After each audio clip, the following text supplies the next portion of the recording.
COVID-19 has reduced air passenger travel to its very minimum. In an industry where global regulations have been key in all times, it seems to be all about safety and health measurements, at least for a while. While border restrictions and travel bans have become essential parts in operations, smart technology and agile processing may become a key driver for recovery in air travel.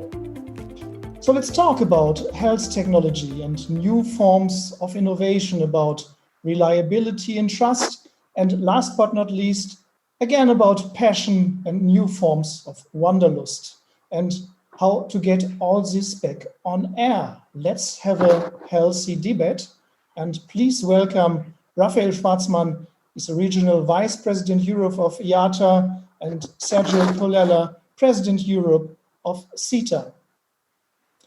So before we dig deep into new forms of innovation, which is the main focus of our session, let's have a little bit state of the industry. And we all know IATA is a well-known source for industry analysis in air travel, but even SITA is a leading communication platform for airports and airlines is doing its own reporting. So SITA's latest operation figures have shown a 45 decrease in shares of flight operations globally compared of pre-COVID-19 times. And this has been in the week 28. It was somewhere in the beginning of July. So what has changed since July, Sergio? And do you have good news or do you have bad news for us? Hello, Dirk, and I'm delighted to be in this forum.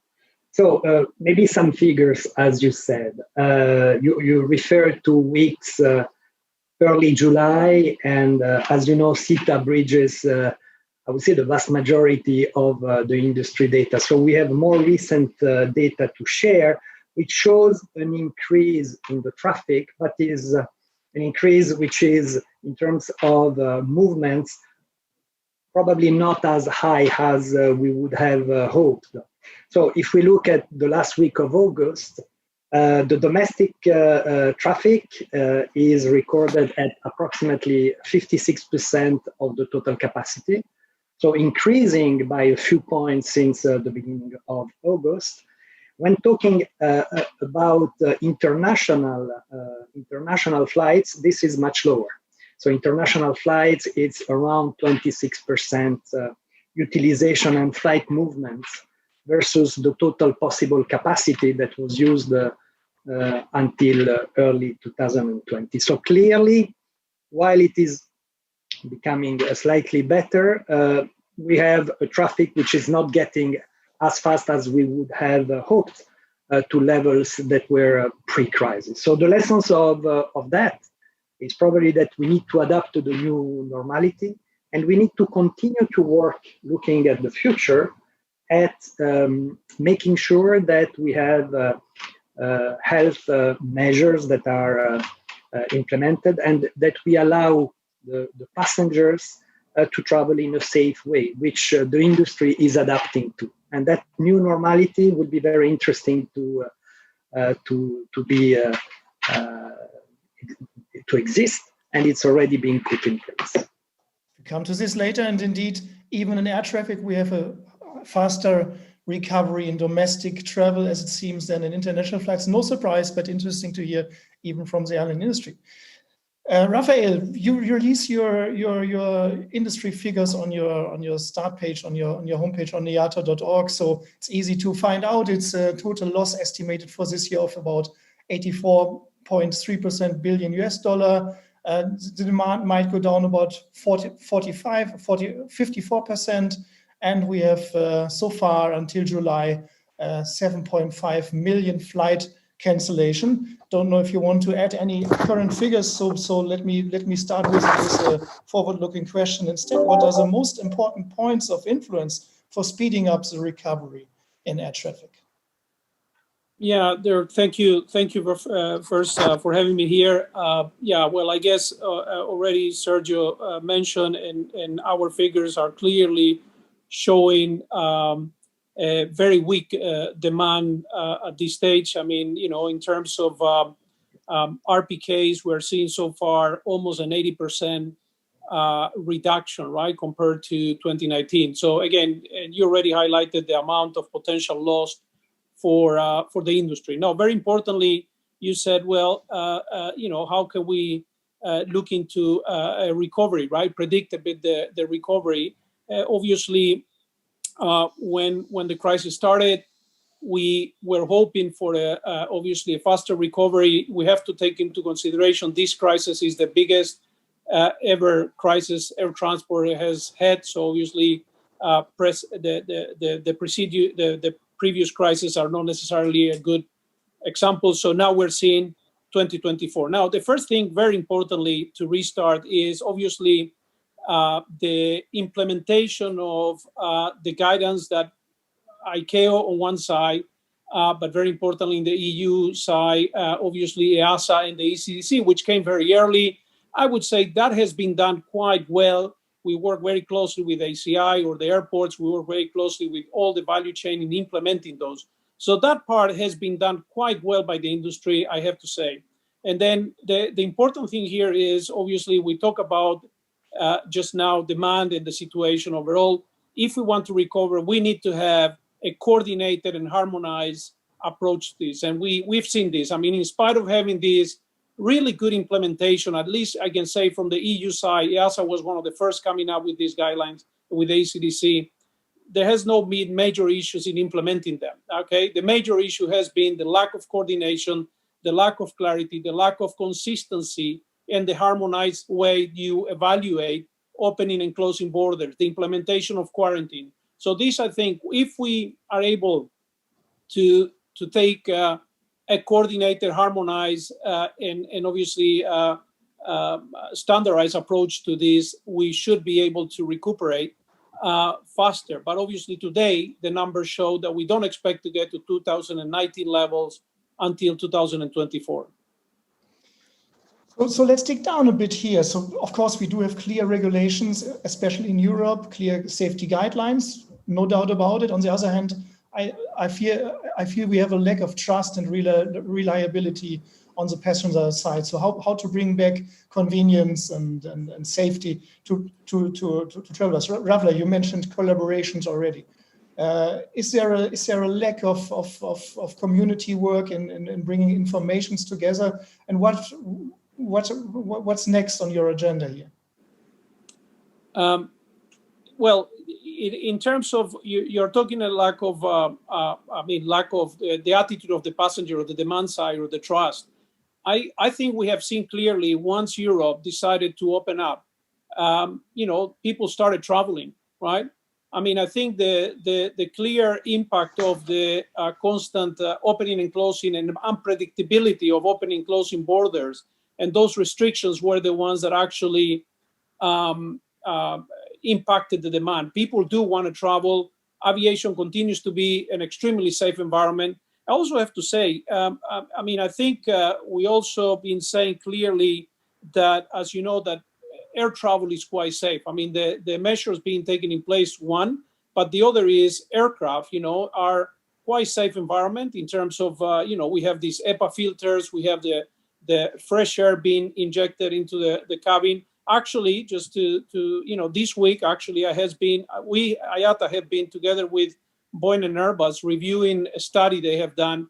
And, it's impressive how in a Boeing 737 and Airbus A320, for example, cabin air is renovated 20 to 30 times every hour, right? If you compare that to what we have in a normal building, which doesn't even go over 5 times per hour, it gives you an idea. So I think we have a very safe environment to be in. I mean, the key is, again, these measures that I meant, the coordination, and obviously one very important element, which is the testing, right? We need to be able to have adequate, fast, and reliable testing in place, right? And I think that's something that we need to work towards. And quarantine and uncoordinated measures are not necessarily going to solve, either are going to mitigate the risk because there is no such a level of risk, I would say, in air travel compared to, I just gave you an example, I mean, just of an airplane. But I think we need to come quickly to a testing protocol that will give that assurance that to the passengers and to the general public overall. Okay, so let's spread out the good news to the passenger.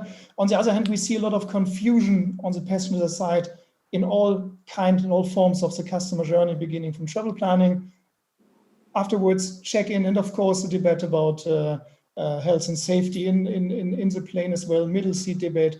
Let's have a look at the check-in procedures and the airports in general. There seems to be a lot of queues still, and of course not everything is so very contactless so far. And SITA just established a new initiative called electronic travel authorizations.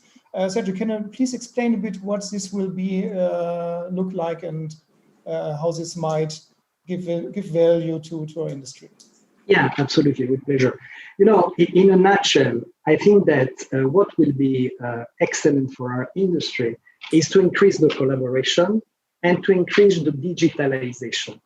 And digitalization would help enabling the customer experience and the passenger processing. So here the idea is that in every step of the travel, we have developed and our customers are implementing solutions that will facilitate the passenger experience. And this is even more important in the light of the post-COVID environment. You know, before the crisis, the issue was to manage the airport congestion, the number of passengers in the airport. In these times, what is important is to give confidence to the passenger and to make sure, as Rafael was saying, which happens very often, that it is a safe experience to take a plane to get into an airport. Okay? To do that, what our customers are doing and what we are supporting is actually in 3 steps. The first one is to start the airport before the airport. So to have passengers that are ready to fly before reaching the airport. So all the authorizations, all the check need to be done before the passenger gets to the airport. And this is particularly true when we speak about the traffic corridors. So we need to anticipate where the passenger is coming from, where he is heading to, has he done a test, all this kind of information through what we call a health electronic travel authorization can be processed in an effective way, in a digital way, before the passenger gets into the airport. And this is very important because you facilitate as well the life of the passenger, allowing him to be ready with all the authorization to get into the plane. The second step is that we need to have safer and easier passage through the airport.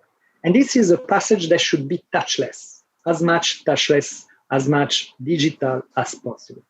And we have here customers, I was referring to, for instance, the Beijing airport, which just implemented a very large number of biometric-enabled kiosks to facilitate for all the steps the process of the passenger in order to allow a touchless, frictionless, I would say, experience. Finally, once you arrive in your final destination, you need to make sure that you have a safer environment. All the inbound custom should be pre-processed, leveraging the data that you have collected since the beginning. So the idea is really to facilitate all of this through the digital experience. How to bring this into the data management systems? Is there any idea of collaboration? Rafael, we know IATA is doing big steps into establishing NDC, and one order is a new form of PNR record for passengers. Can you combine this when we talk about collaboration? Have you ever talked with each other about these projects? Well, first I have to say, I mean, we are very aligned to what Sergio said. I mean, the digitalization is critical, right? And when we talk about digitalization, I think you highlighted NDC and one order, but I think we're talking about broader scope now, right? What we need is maybe the one ID concept, or and obviously these health forms that today in many places you have it in paper form or different formulas. So what we are talking about in digitalization here, which is critical, I think, is the implementation. Obviously, the use of this base technology that NDC or one order can bring to an airline, but in the whole travel sector. But we need to also think much broader to be able to bring this contactless and basically digital travel, right? And that includes many of the initiatives that SITA is definitely embarking. One ID will believe it's an important one, which is linked to obviously the use of biometric data, right? So I think that is the challenge, but it's like, I think also it's a very big opportunity, because we tend not to change until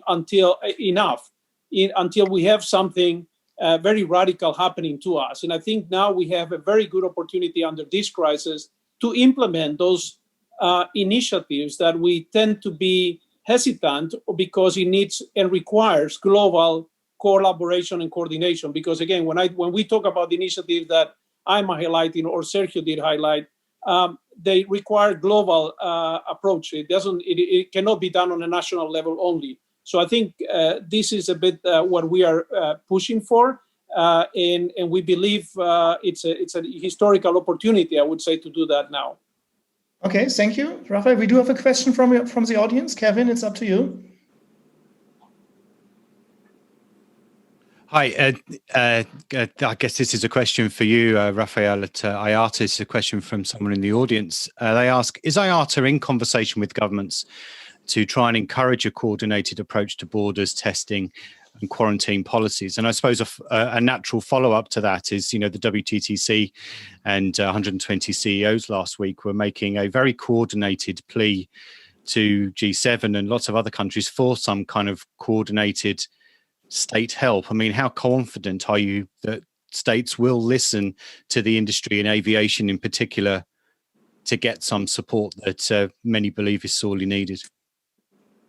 Yeah, a very, very, very good question. I would say in general, first I would have to say, and I know we are short of time, from the beginning of the crisis, we have worked very closely with all, in my case, the European governments. Globally, obviously, we have worked as well, worked very closely with the EASA, the ECDC. We have worked from the beginning. We're part of the ICAO CARD working group.